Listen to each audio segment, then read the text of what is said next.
और 70 के संग्राम में अब आपको दिखाते हैं रानीखेत विधानसभा सीट का सियासी गणित। इस सीट पर फिलहाल कांग्रेस का कब्जा है, लेकिन इस बार जनता का मूड क्या है ये आपको दिखाते हैं।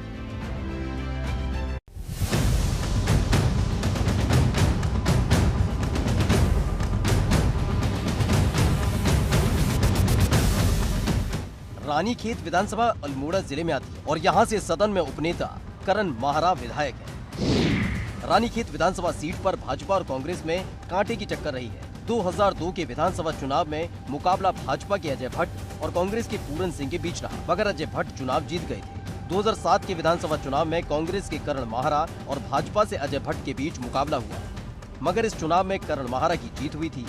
अजय भट्ट को इस चुनाव में 13,298 वोट मिले और वे दूसरे स्थान पर रहे। 2012 के चुनाव में इस सीट पर भाजपा की जीत हुई थी और अजय भट्ट विधायक चुने गए, मगर 2017 के विधानसभा चुनाव में करण माहरा ने अजय भट्ट को 4,981 वोटों के अंतर से मात दी थी। इस चुनाव में माहरा को 19,035 वोट मिले, जबकि अजय भट्ट दूसरे स्थान पर रहे। करण माहरा को भरोसा है कि इस बार भी जनता का आशीर्वाद उन्हें ही मिलेगा।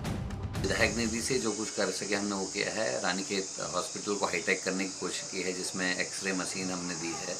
22 साल से खून जांचने की मशीन नहीं थी, वो मैंने विधायक निधि से दी है। साथ में एक 40-42 लाख रुपए की एक एम्बुलेंस यहाँ देने का काम किया है। वहीं भिक्यासैन में ऑक्सीजन प्लांट लगाने के लिए 50 लाख रुपए स्वीकृत किए हैं।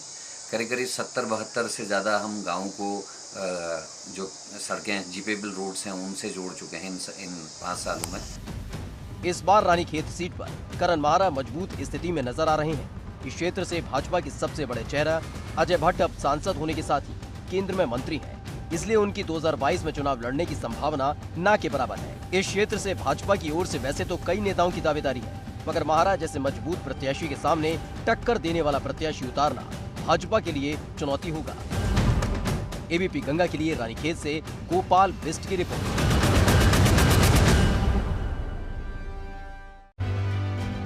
और अब आपको दिखाते हैं 2017 के चुनाव में सीट पर रिजल्ट क्या रहा था। 2017 के विधानसभा चुनाव में करण माहरा ने अजय भट्ट को 4,981 वोटों के अंतर से मात दी थी और रानीखेत के विधायक बने थे। रानीखेत सीट से विधायक का दावा है कि जनता इस बार भी उनका साथ देगी, लेकिन विरोधी दलों के नेताओं का कहना है कि इस बार कांग्रेस को शिकस्त हुई।